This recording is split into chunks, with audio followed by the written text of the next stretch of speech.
Service in Shreveport has issued a severe thunderstorm warning for north central Nacogdoches County in eastern Texas, northeastern Cherokee County in northeastern Texas, southwestern Panola County in northeastern Texas, southern West County in northeastern Texas, until 9:15 p.m. Central Daylight Time.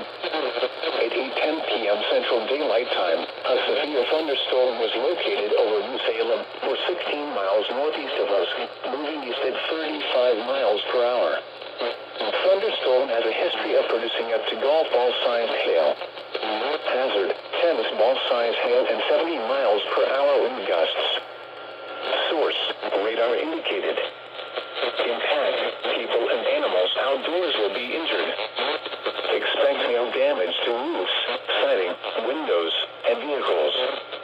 Expect considerable tree damage. Wind damage is also likely to mobile homes, roofs, and outbuildings. Locations impacted include Lyman, Sackle, New Salem, Cushing, Mount Enterprise, Reclaw, Lakeville, Glen Farm, Bratchfield, and Lawsonville.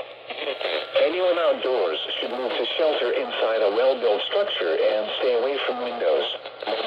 The storm is capable of producing widespread damaging winds and dangerous hail. Repeating, a severe thunderstorm warning has been issued until 9:15 p.m. Central Daylight Time for the following counties in Texas: Cherokee, Nacogdoches, Panola, and Rusk.